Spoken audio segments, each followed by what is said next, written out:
Star Wars 7x7 episode 2543. It's a Spinner Sunday here, and we're heading over to the magazine rack this time to look at Star Wars Insider, and in particular, the start of a new short story. It's called Hidden Danger by Justine Ireland for the High Republic Mega Storytelling Interconnected Multimedia Publishing Initiative.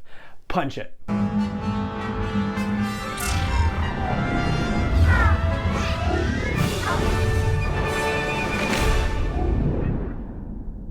Hey Rebel Rouser, I'm Alan Voivod, and this is Star Wars 7x7, your daily dose of Star Wars joy, and thank you so much for joining me for it. So Hidden Danger is the first of a multi-part story situation, and the last story that we talked about in Star Wars Insider, which was Cavan Scott's First Duty, the first part of that story, I remember I said here on the show that, this is playing out like it's going to be, 3 or more parts, and it only turned out to be 2, and that was, a little bit disappointing, but the story was still, good regardless.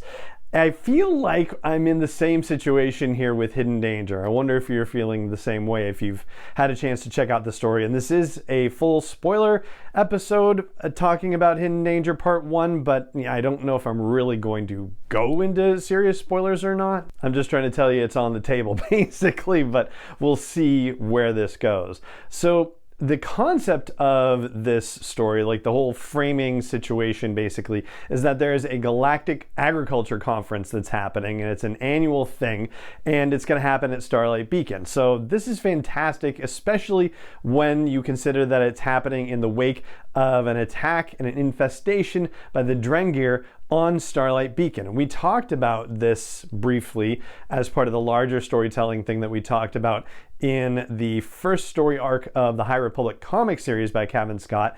There was a hut that had been taken to Starlight Beacon, and the hut was infested with the Drengir, and the Drengir broke out of the hut's dead body, and then chaos ensued at Starlight Beacon. So this helps you kind of frame where this story takes place in the High Republic storytelling timeline. So it is after that comic arc, but it's before the Wave 2 storytelling. I'm not sure necessarily whether this means it's part of Wave 2 and just, sort of an early prologue to the main stories that are happening with the Rising Storm and Race to Crash Point Tower, and coming on a little later into the dark.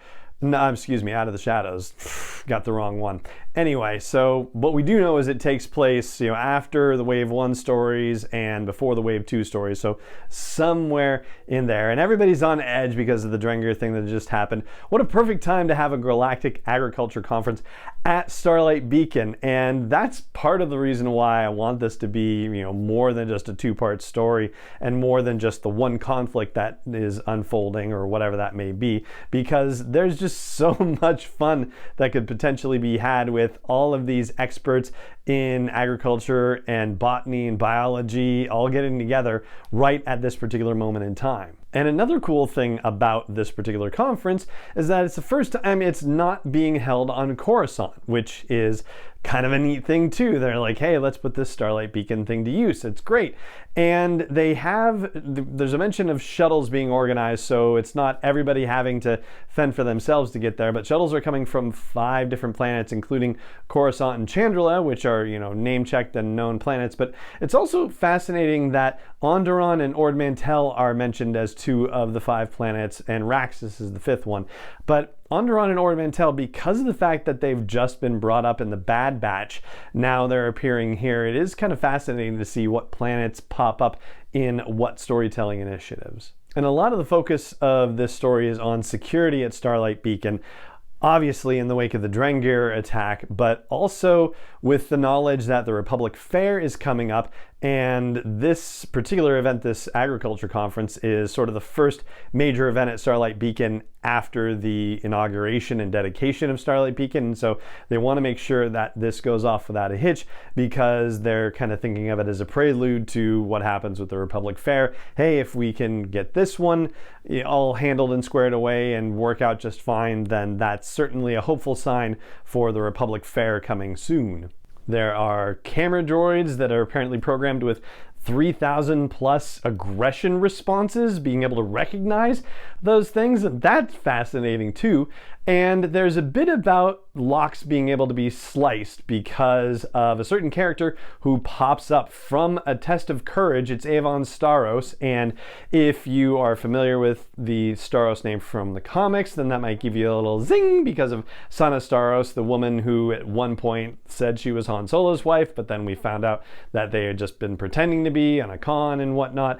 And then Starros obviously showed up in Justina Ireland's first novel for the High Republic Initiative in A Test of Courage, and now seeing her show up on Starlight Beacon, that's another little zing too. So if you're having these, stories all filtering around in your head, it's great. And that's one of the things they talk about with the High Republic Initiative. You don't necessarily need to absorb every single story, but if you happen to be able to do it, then you get these extra little pings here and there, which are good fun. But Avon reveals to our hero protagonist, Administrator Velko, that the locks on Republic facilities are almost alike entirely and easily sliced anywhere.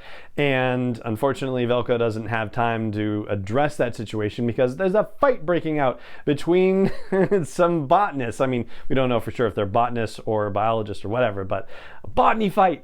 And it's between an Ithorian and an Amani. And the Amani, if you remember the Amanaman action figure from way back when, it was one of the rare ones around Return of the Jedi, and that character was in Jabba's palace. Like, that's what we're talking about with a member of the Amani species.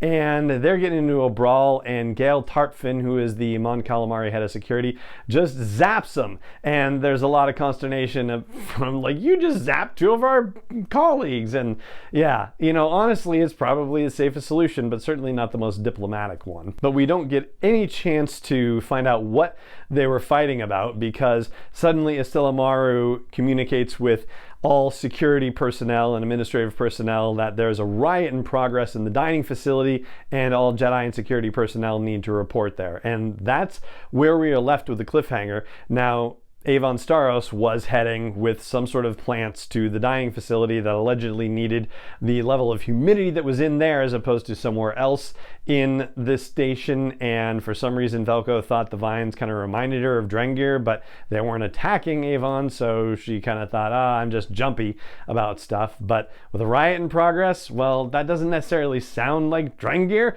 I think Maru would have said Drengir if that was what was happening. So I think it's more likely that Avon Starros is stirring up some sort of trouble. So overall, it's a great kickoff to a multi-part story. I'm intrigued to see where it's going to go. There are a lot of interesting setups that have been put in place, and it's also a quieter comparatively start to the situation. There's not as much action as in, say, First Duty per se, but it's a different story. At least it's certainly unfolding that way. And so, yeah, I do still hope that this turns out to be more than just a two-parter because it seems like there's a lot of interesting potential here. And so there you go. That's Hidden Danger Part 1 from Justina Ireland, the next short story in the High Republic Publishing Initiative from Star Wars Insider. And that is going to do it for this episode of the show as well. It just remains for me to say thank you so much for joining me for it, as always, and may the Force be with you wherever in the world you may be. 7x7 is not endorsed or sponsored yet by Lucasfilm Limited, Disney, or 20th Century Fox, and is intended for entertainment and information purposes only. Star Wars, the Star Wars logo, all names and pictures of Star Wars characters, vehicles, and any other Star Wars related items are registered trademarks and/or copyrights of Lucasfilm Limited, or their respective trademark and copyright holders. May the Force be with them. All original content is copyright 2021 by Star Wars 7x7. We hope you love it.